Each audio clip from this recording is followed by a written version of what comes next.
So tonight is going to be a very, very important night. So he's going to cover a couple of things during the presentation. And if you have any question during the presentation, feel free to it's either you post them in the chat or you just reserve them till the presentation finishes so that everything can be addressed at the end of the presentation. And I think that way everybody will be able to participate and flow along very well. So that is all I need to say for now. But before I leave, next month, February 8th, we're going to have another interesting discussion, which is around disaster recovery and business continuity in the healthcare sector. So that's what we'll be talking about next month, February 8th, Thursday, February 8th. But now let's go to the business of today. So I've introduced John Bolt. In the next 2 seconds, I will hand over to him now to take charge and take control. So John, you're welcome. Over to you. Thank you very much. Thank you very much. Kay, can you just keep an eye on the waiting room and let people in when they need to come in? Yeah, sure. Thank you. Good evening, everybody, and welcome to this British Computer Society Leicester branch event. This session is called Time to Take Green IT Seriously. And before we begin, I would just like to present my credentials and why I can speak with some authority on this topic. So I'm the Managing Director of Carbon3IT Ltd and the Technical Director of the National Data Centre Academy. As Kay was so kind to mention, I am the Vice-Chair of the BCS's Green IT Specialist Group, but I'm also the Chair of the BSI TCT 73 Committee, do a lot of work with the EU Code of Conduct and the European Union Joint Research Centre over in Ispra on the Code of Conduct for Data Centres. I'm the Data Centre Alliance Chair for the Data Centre Energy Efficiency, and I'm a committee member on their Sustainability Group. I'm the lead auditor, global lead auditor for DCD-CEDA, which is a Certified Energy Efficient for Data Center Award, ISO 50001, etc. And you can read all of that stuff on there. I do have some credentials in terms of I'm a Certified Data Center Audit Professional and a Certified Data Center Sustainability Professional. And you'll be glad to know that I'm not going to be talking all about data centers. We're covering the core of our business, which is Green IT and Sustainable ICT. Right, so what we're going to go through to this evening is going to look at the climate emergency, what that actually means. What is ICT sustainability in terms of embodied carbon, digital energy, and e-waste? We'll look at very briefly look at some EU and UK legislation that's impending, potential solutions that we can do within our own organisations. Summary, and then I'll open the floor to you for some Q&A. Okay, before we start though, I'm going to ask a quick question, and if you could put the answer into the chat function or leave it till the end, and what I will do is I will cover this right at the end of the presentation. So the question is, how much energy was consumed by UK data centres between 2021 and 2023? So that's the question, and I'll answer that question later on. Right, to begin, this is a graphic of a place called Doggerland, and as we can see, 18,000 years ago, the British Isles are very much part of Europe, and the land bridge between us only failed about 9,000 years ago. And the area now beneath the waves was called Doggerland. And the reason why I put this graphic up is to show that the climate is always changing. But as we can see in a moment, we, the humans, are causing anthropomorphic climate change. So why is there a climate emergency? Well, simple. Since the Industrial Revolution in the 1700s, we've been extracting fossil fuels, coal, oil, and gas, etc., that have been laid down over millions of years, and we burnt them. Firstly for steam power, and over the last 100 years for electricity.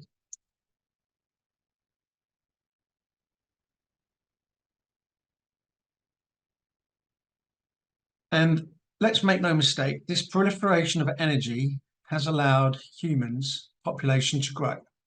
Quite alarmingly, in fact, from less than 1 billion globally in 1850 to a shade over 7 billion today. And this is forecast to reach 9 billion by 2040. All of these people need feeding, shelter, and something to do, jobs, etc. And all of that needs energy, which is causing the climate to change. And we can see that here. So who has heard of Show Your Stripes? These warming stripe graphics are visual representations of the changing temperature as measured in each country over the past 100 years. Each stripe or bar represents the temperature in that country averaged over the year. For most countries, the stripes start in 1901 and finish in 2022. For the ocean basins and for several countries with longer data sets available, the stripes start in the 19th century. For two cities, Stockholm and Vienna, the data starts in the 18th century. These are for the UK. And as we can see, there is a definite trend to warming on the right-hand side of the scale. And this is for global. And as you can see, there is a definite trend to warming. And warming is changing the climate, which leads to extreme weather events. Now, some of these images are from a presentation I gave in 2021 at various events, and they highlight wildfires in the US and Greece, flooding, and an EU temperature record on Wednesday, the 11th of August in 21, 49 degrees in inland Sicily. But let's see what's happened since then. So the top stripe is from 2021 and the bottom stripe is from 2022. And you can see that the warming element has got thicker. The next graphic is that bar in bar graph format. And it's very clear from the graphic the Earth is warming. Indeed, only a few weeks ago, it was reported we had a mini heat wave in October. And climate change causes impacts from flooding to heat waves. Last summer, July 23, heatwave Cerberus hit southern Europe and Europe. European heat record, remember it was 49 degrees, was broken. Temperatures in the 40s. Spain recorded ground temperature of 60 degrees C. And this is like the recent winds and storms. These extreme weather events are now being named.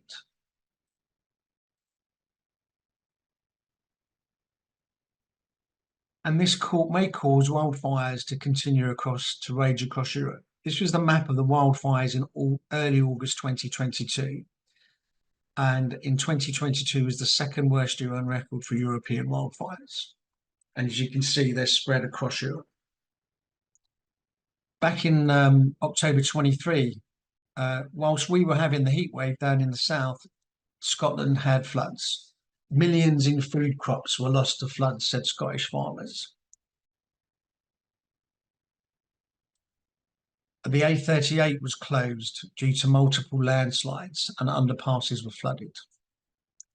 Storm Daniel in Greece in September swept through Thessaly, flooded cities and villages and killing more than 100,000 animals and livestock, which had an interesting result, or an interesting incident, which I'm going to talk to you about. One unfortunate farmer faces additional losses due to his herd of sheep that had been displaced by the flooding, and they broke into his greenhouse and they basically ate 100 kilograms of his medicinal cannabis that he was growing.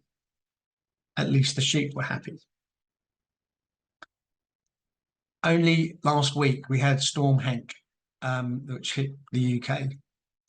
At one point, over 600 flood warnings were in progress across the country, and some of those are still in force tonight. I've just checked. There's 167 flood warnings in England at the moment. Sorry, 167 warnings across the UK, 166 in England, and 1 in Wales. And as a result, farmers are asking for better flood protection. So enough weather doom. What is sustainability? And what's happening is that the UN, via the Conference of Parties, have determined that we need to keep the temperature rise down to 1.5 degrees C by 2050 to prevent catastrophic climate change. And one of the tools that have been applied is the Sustainable Development Goals. So sustainability is defined as development that meets the needs of the present without compromising the ability of future generations to meet their own needs. Considering the number of resources used in ICT, that could be a problem.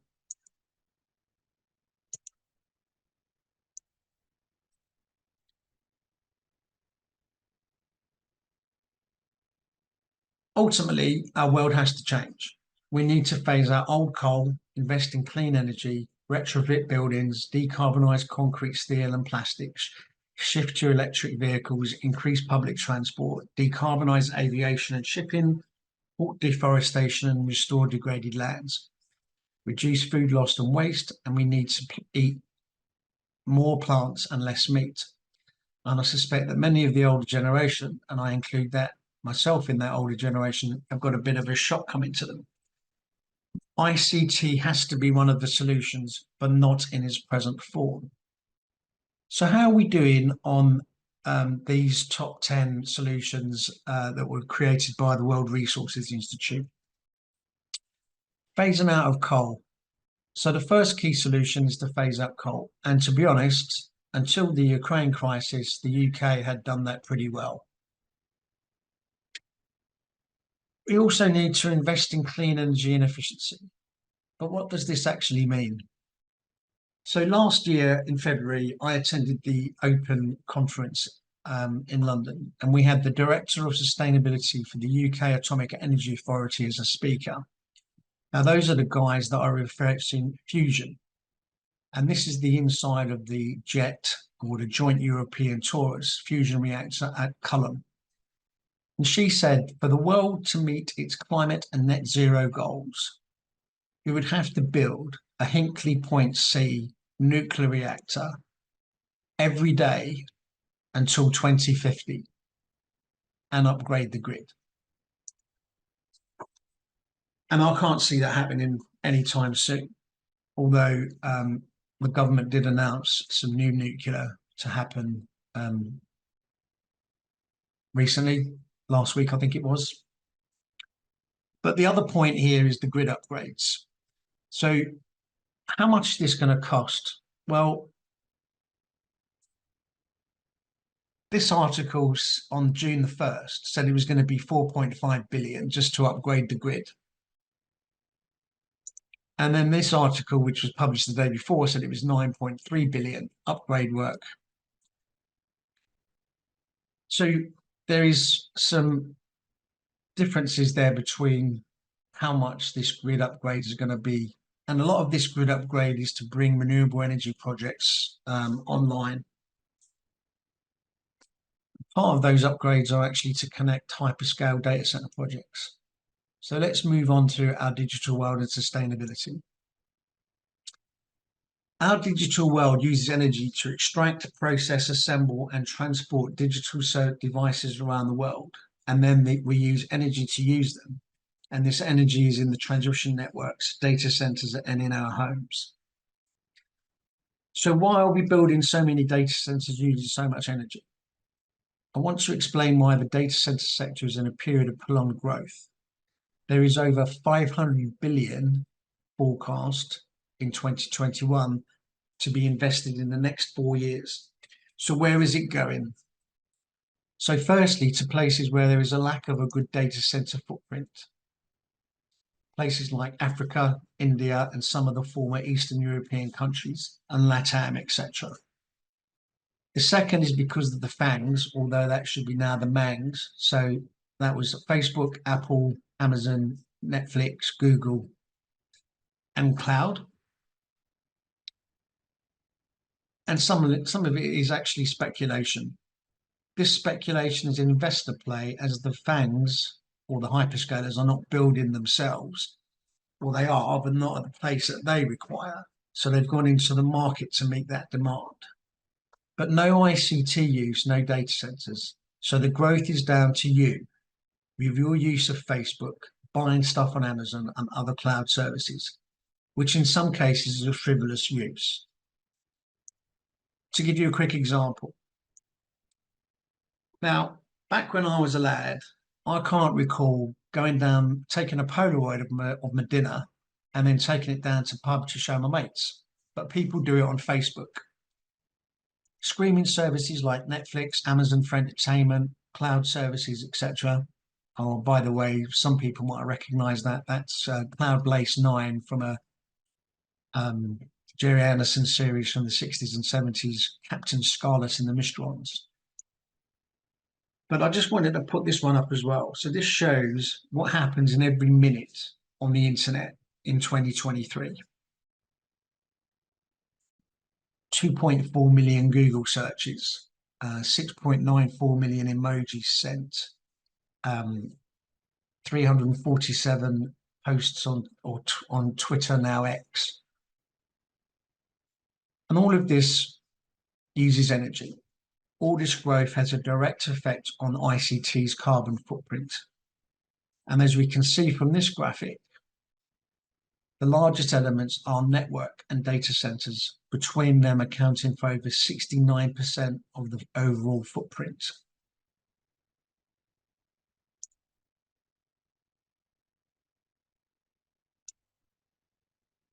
And when we look into how those carbon footprints break down, it gets very interesting in terms of devices. So this is the greenhouse gas emissions of a smartphone. And if we look at it, we can see that 80% of it is during the manufacturing phase and only 16% from customer use.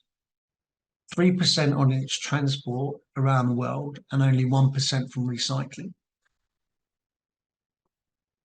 Let's look at that again. 80% of your smartphone embodied carbon is in the production of it. And when I do this presentation for training courses, I ask people how many phones they have and whether or not they use them as a fashion device. And I think a lot of the blame here needs to go to the mobile phone companies for bringing out new products on a really regular basis, and also locking you into 2-year contracts. But that's their problem. Hopefully they'll, with the pressure that's being put on them from governments in the future, we will see longer contracts and keeping your phone for longer than you want to. Similar things apply to laptops. So in this particular example, 81% is through the manufacturing and only 13% is actually used in the use cycle. And the next graphic shows the actual amount of embodied carbon in a Dell laptop of 322 kilograms of carbon. Now to the question of e-waste. Pretty sure we've all seen these pictures, or if you haven't, this may be the first time you're seeing them. But effectively, studies conducted at Chinese, Indian, Nigerian, and Ghanaian e-waste sites found large concentrations of heavy metals and organic contaminants such as PBDEs, PCBs, and polycyclic aromatic hydrocarbons in the air, in the dust, the soil, the vegetation, and the blood of the workers and residents on and in the vicinity of the sites. And these can cause multiple contamination problems: air, water, and sea. So, returning back to the amount of carbon that is actually for ICT, 49% of the overall carbon is for data centers. So what is a data center? All your online activity routes through a data center. And it really depends on who you talk to as to what response you get for asking that question. But it's a home for digital infrastructure.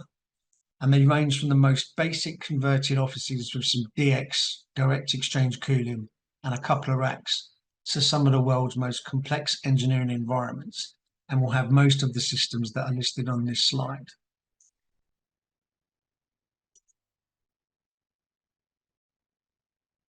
and they're there to deliver digital services to both internal and external customers at the lowest possible cost, given the organization's risk profile. So, coming back to my question, how much energy was consumed by UK data centers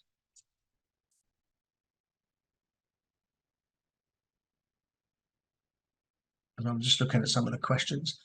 How much energy was consumed by UK data centers between 2021 and 2023? Anybody want to make put something in the meeting chat as to how much energy was used by UK data centers?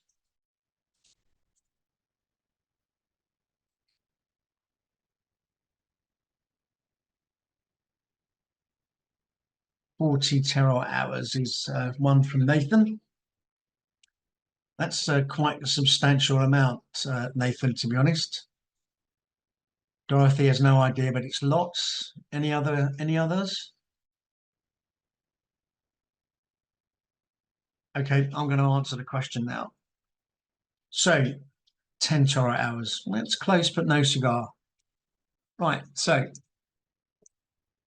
this is the climate change agreement sector data for all of the periods. So TP is target period.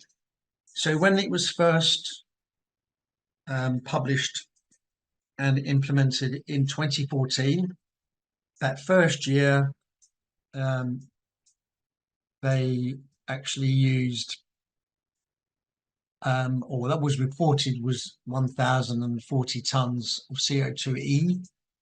And as we can see, it's gone up to 1,932 CO2e tons. But that's not really useful in terms of telling you how many terawatt hours it was.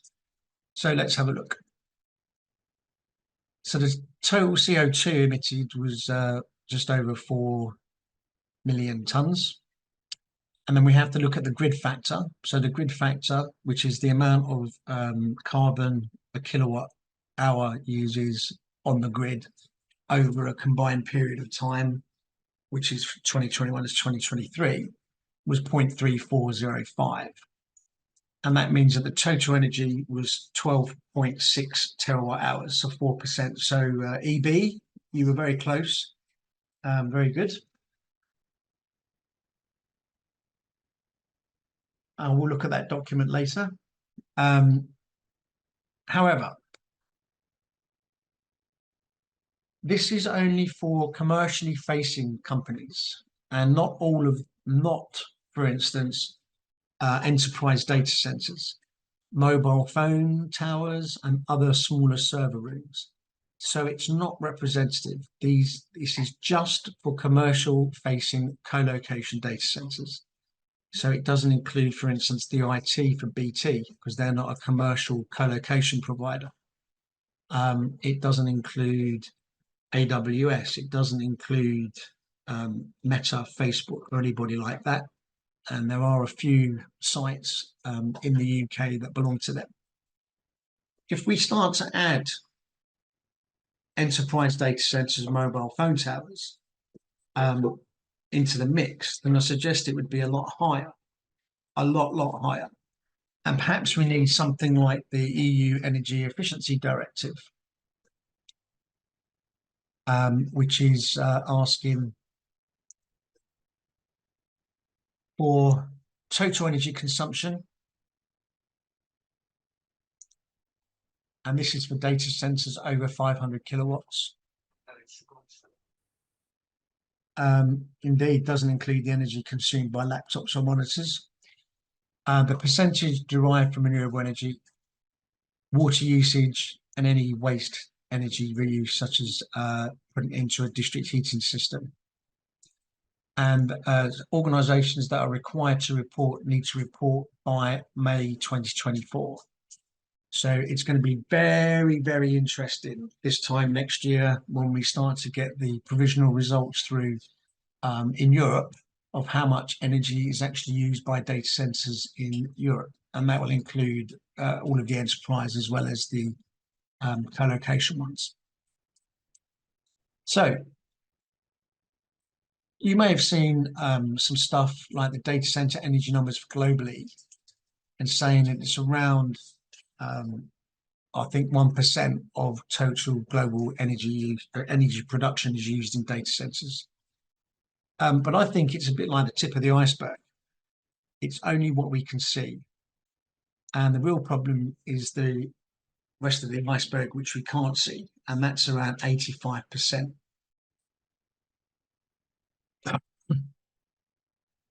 Right, I just want to go on to UK energy, and I'm going to show you some fairly recent data of the national grid. And if you want to look at it now, you can go onto it, just click on that link or go to that link, https://grid.imcape.com.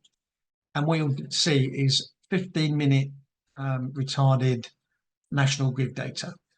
So this particular graphic is from the National Grid Energy Portal on the 30th of November at 20 to 6 in the afternoon.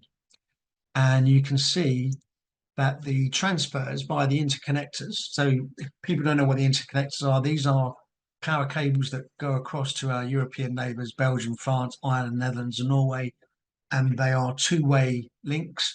So basically we can export energy to them or we can import energy from them.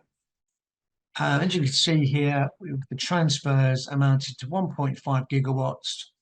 We were exporting to Belgium. We were importing from France. We were exporting to Ireland, exporting to the Netherlands, and we were importing from Norway. And you can see there that we were at that time on 61% fossil fuels from coal and gas, 17.9% from renewables, 17.6% from other sources, and 2.3% was pumped and battery storage. The following day, let's go back a bit. So the other thing there is to look at the price. So the price per megawatt was £92.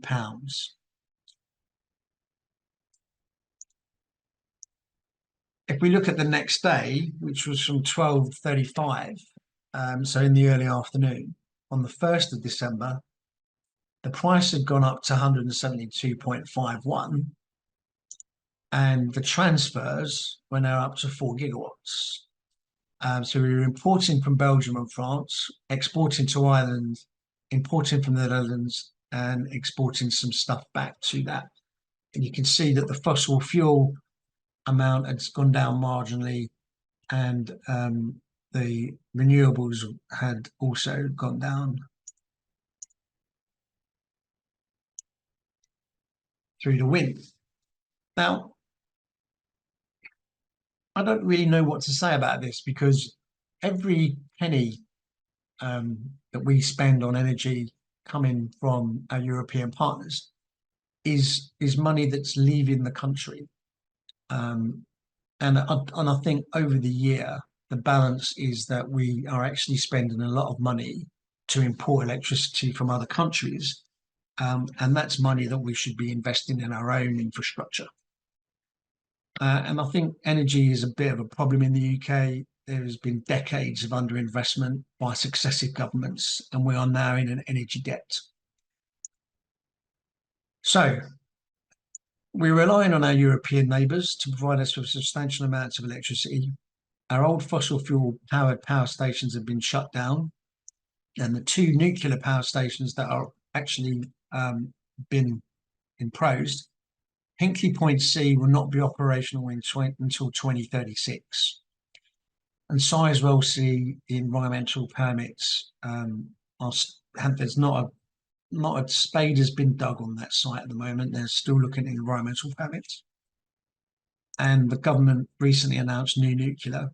I'm going to have to think about this, but I think Hinkley Point C was nearly 20 years in planning. So if we take the same amount of time to get these new nuclear ones, we're not going to meet our net zero targets. And then, of course, we've got the grid upgrades that are required. So all in all, we have some interesting times ahead on that. And obviously, we've got disruption and environmental issues and the cost of providing all of those grid upgrades. So quick change of direction now, but keep in mind energy and in particular energy for data centers. So who's aware of the GHG scopes? I'm sure most of you are. So the GHGs are the greenhouse gases, and they include things like carbon, methane, and other nitrous oxides, etc. And there are three official scopes. Scope 1 being GHGs you emit from your own site operations. And this could be as simple as fuels used in your company vehicles or refrigerant gases, and other industrial gases, such as data center air conditioning systems or other industrial processes. Scope 2 are purchased energy or purchased heating, cooling, and steam. And scope 3 is split between upstream and downstream activities, includes everything else, and it's embodied and operational carbon. This graphic shows an excellent view of what included in the scopes. You may have also heard of scope 4 or avoided emissions, i.e. the GHGs you didn't emit. However, this is undefined, and as such, anyone claiming scope 4 should be treated with a great deal of suspicion. So the third World Resource Institute key solutions was to retrofit buildings. And we have seen great movement on sustainable construction. So in terms of net zero for buildings, and I think this is quite interesting, by 2050, all buildings should be operating at net zero carbon. By 2030, all new buildings must be operating at net zero carbon.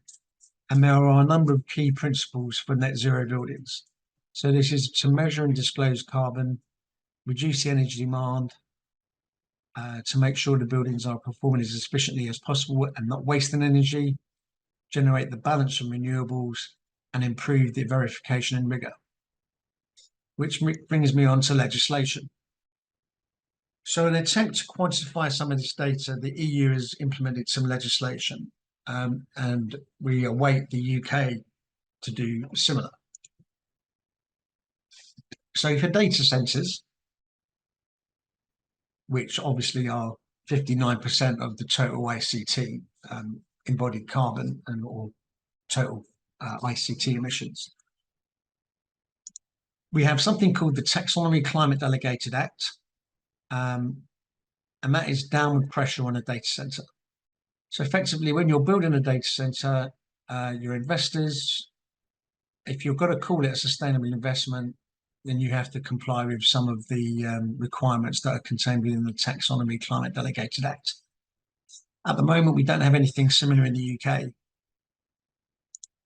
We also have the Corporate Sustainability Reporting Directive, which I'm sure many of you know about. And what that's doing is that's putting upward pressure on data centers because companies and organizations that are required to report under the Corporate Sustainability Reporting Directive, and that is also companies that are in the UK with European elements.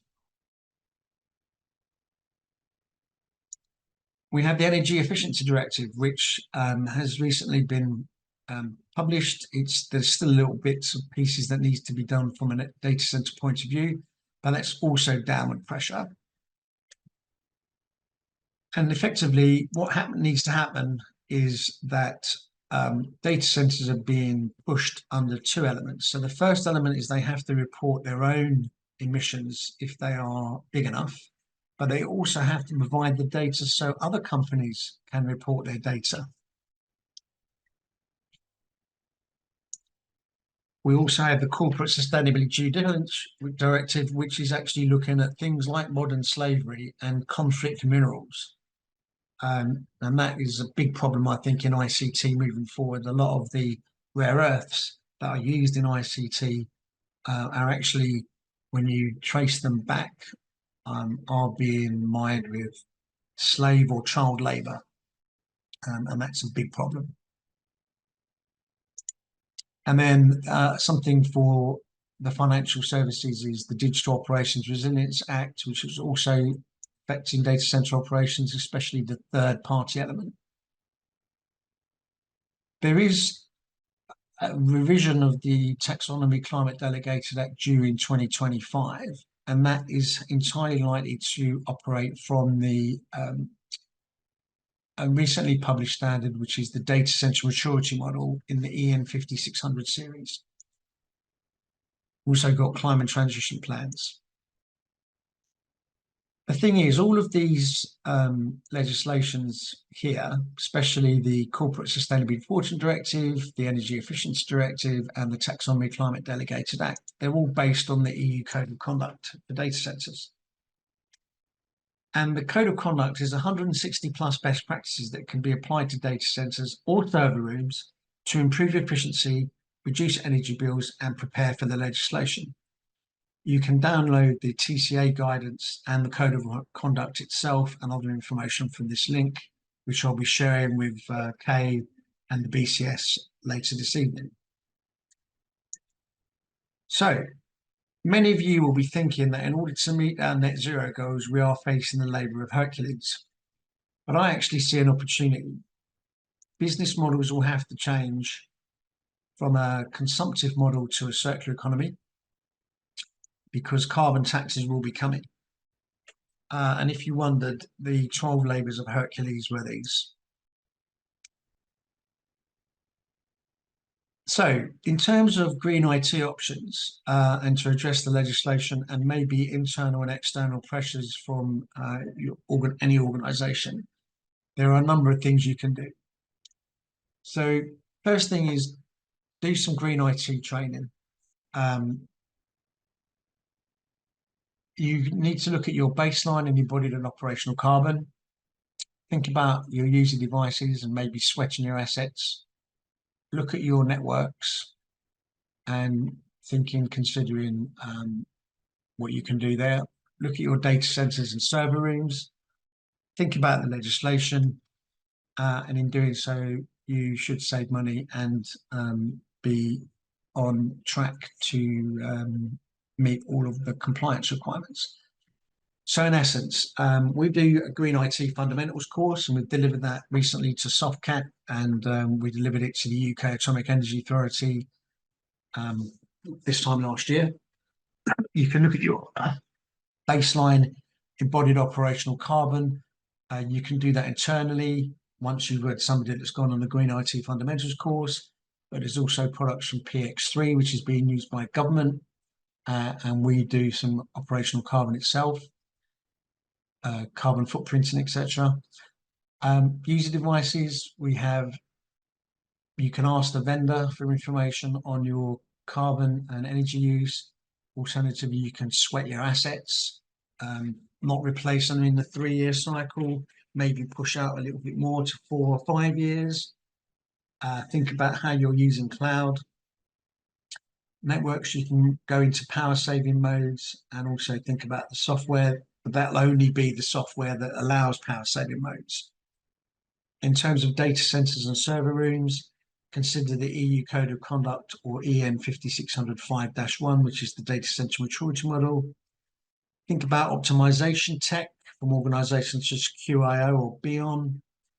And then look out for some project that we've been working on. Check and optimize your data center cooling. This is a project that we've been working on with London South Bank University. It's called Transport Industrial Cooling and Refrigeration Project.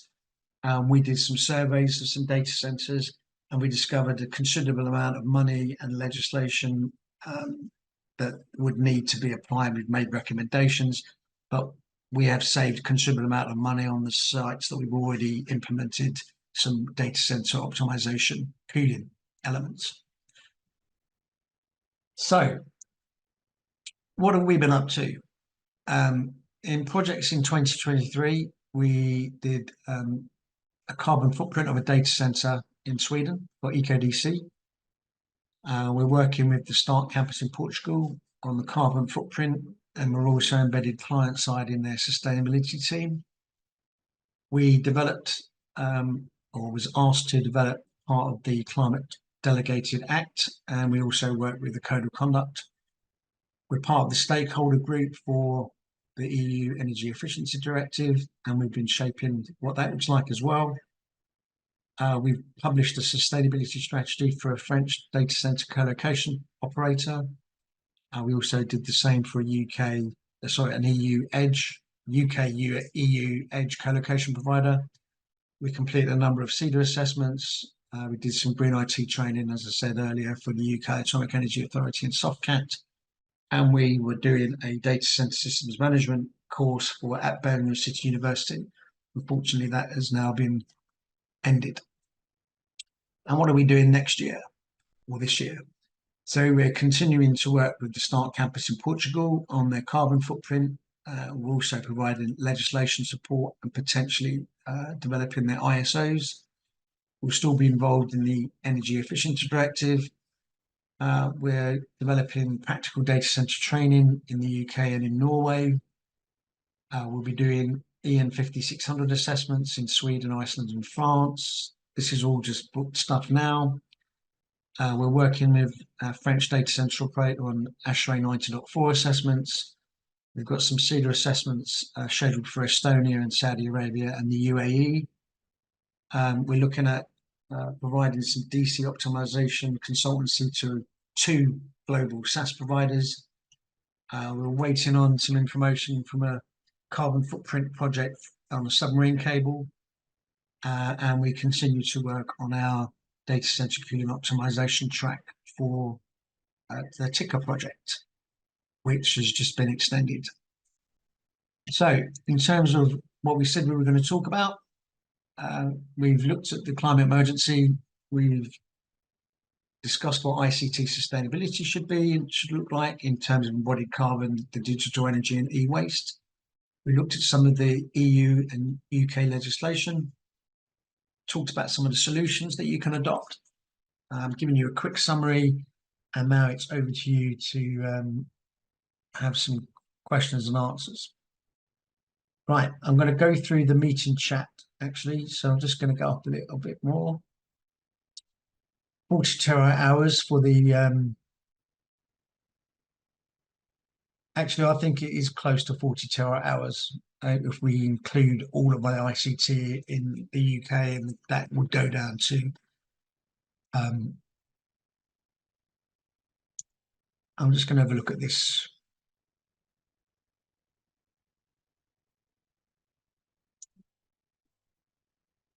Ah, yes.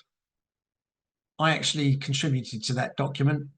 It's out of date now, but yeah, interesting document there.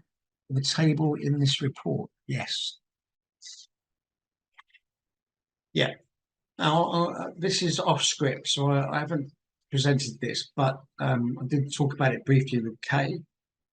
You may have seen some reports about AI, artificial intelligence, and their need for being located in data centers. I was at a couple of conferences last year, and I was in Virginia in November, and I heard somebody say that there is going to be over 43 gigawatts of chips manufactured for AI use. And, you know, that's fine. If you want to take those numbers at face value, my question would be, well, where's the power? Because Northern Virginia, which is data center alley, hasn't got the power for the data centers that have already been constructed, and they're going to break their own Virginia net zero plan if they do provide that. In the UK, I've seen plans for a 600 megawatt data center in Havering. There's another 300 megawatt data center proposed in Teesside. A 90 megawatt data center was recently refused planning permission near Heathrow Airport. The simple fact is that we don't have the power to do this, and I'm really surprised at the industry that goes on. Right, so iPad, you said that the 0.34 was low for the UK mix. That number was for 2021 and 2022, and the coal-fired power stations hadn't been brought back into power then, so that's why it's a bit low. It's probably a bit higher now. And Charles Wong is correct. It doesn't include the energy consumed by laptops or monitors, but that's a very difficult number to come up with unless we want to have energy meters doing that reported. I'm not quite sure what your iPad question here is. We already do this for gas and provides a lot of energy. Please think about that. Michael Hilton said about heating swimming pools. That's a very good idea. The heat generated in data centers can be used to warm our homes. And then Nathan presented a article on Facebook energy heating homes. Yeah. Okay. How do we start? Right. So this is a question from iPad. Right. So how do we start getting energy usage out of SaaS providers? GHG data based on SaaS providers. GHG reports spend-based and fairly meaningless when trying to deliver energy efficiency. You are so right, iPad. We have been trying to get the information from those guys, AWS, etc., for at least 3 or 4 years. And to date, they have been very reluctant to give it to us. And you're right that they are on spend base. I think the energy efficiency directive in Europe will force that data out. So early days yet. I think a lot of the hyperscalers are really, really worried, because I think that once that information is actually published and seen, then it could affect their business model. But that, I'm being purely speculative here.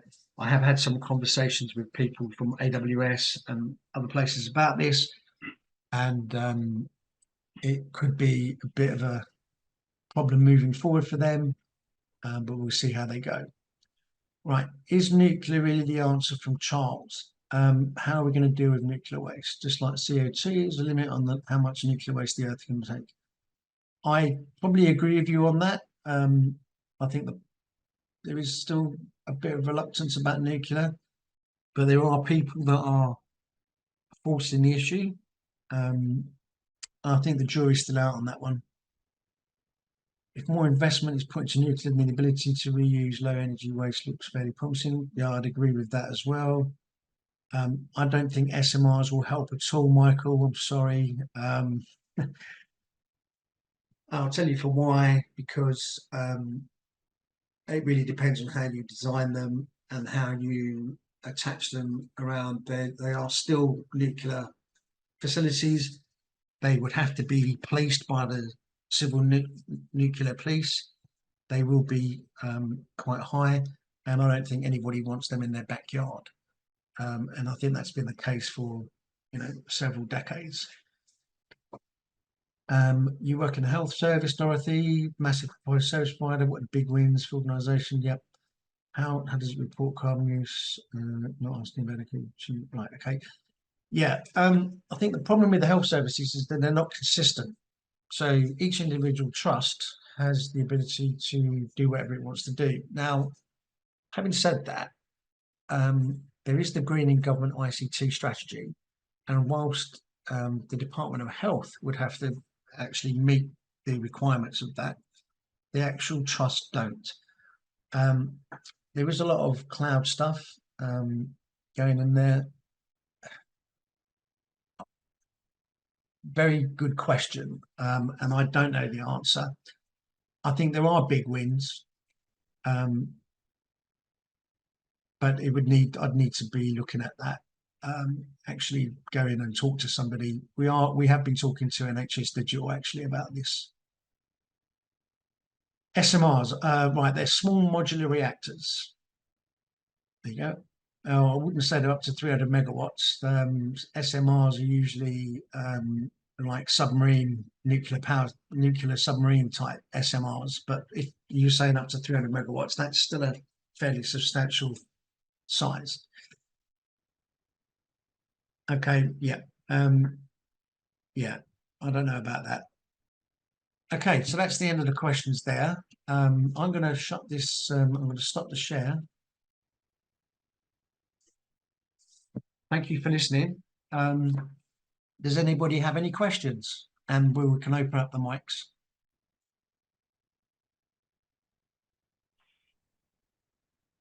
Hey, John. David Welling from National Grid, not iPad. But yeah, I just wanted to say around the interconnectors piece.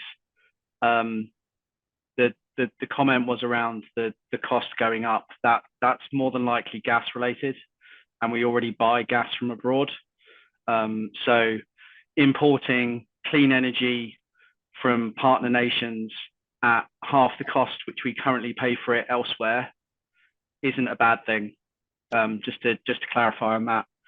And then the other one was, so if we're running data centers and we have full transparency on energy usage and other elements of that from a scope 3 point of view as well, how on earth are we meant to sell to auditors that SaaS providers do a spend-based scope 2 and scope 3 emission, and they basically greenwash your scope 2 by doing energy purchasing agreements? How is the legislation going to view that?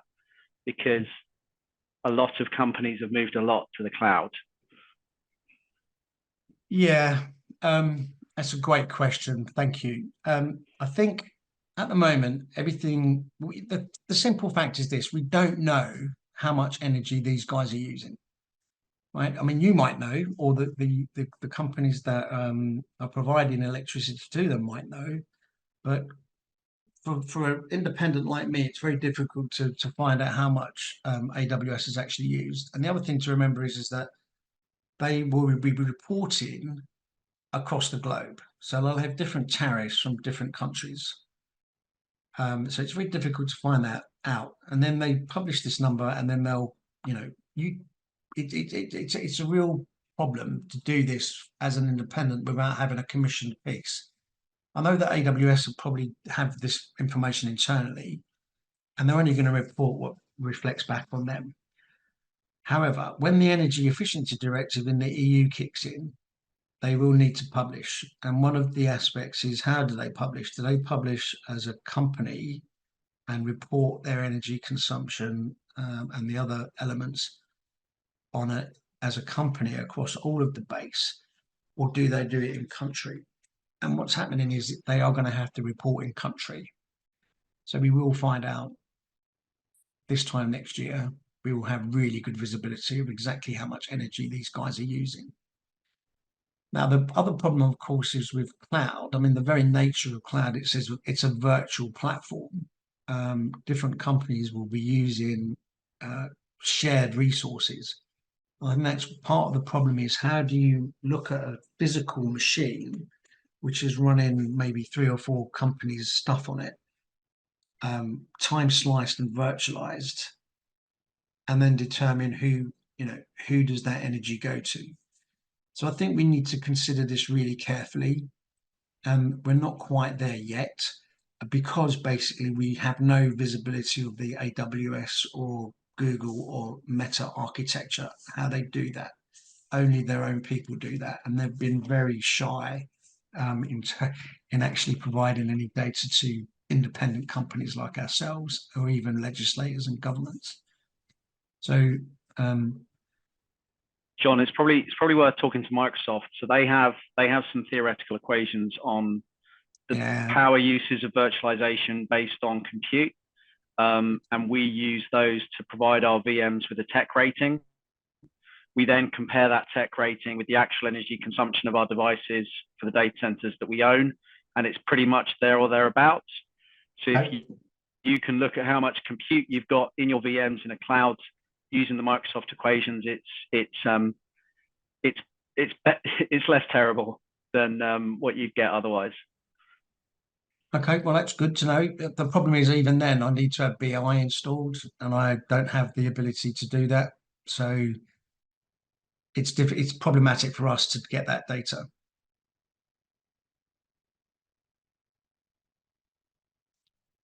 Thank you. Any other questions?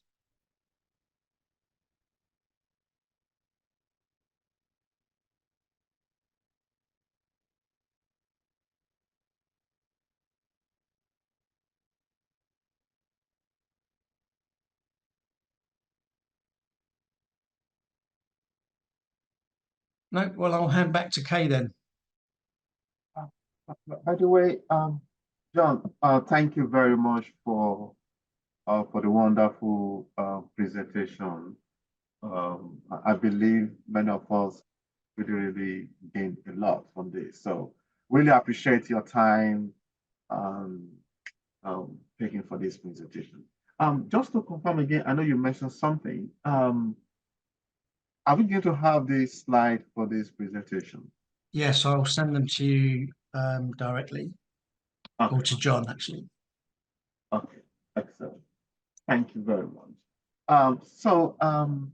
It seems there is no other person in the call, in the Zoom meeting that has any question any further. So maybe before we just wrap it up, I just want to say again, February 8th, we have another wonderful and interesting topic of discussion, which is disaster recovery and business continuity in healthcare system. So I will want everybody to join us for that talk, and it's going to be very interesting. Thank you very much. Really appreciate your time for coming. So if there's no other questions, then we can end the meeting tonight. So thank you, everybody. John, any other thing from your side? No, the only thing I would say is that the BCS are developing if you go onto the BCS website and look at the Green IT, or just put Green IT into a search bar, you'll get loads of documents up from events that they've taken place. If you want to find anything else about it, there is a very short kind of learn at lunch type Green IT, very basic stuff, and they are planning to bring back their BCS Green IT Foundation course, which we will be helping on. So we'll see them. If iPad, I can't remember what you said, but if you want to contact me separately, I think we could have a good conversation.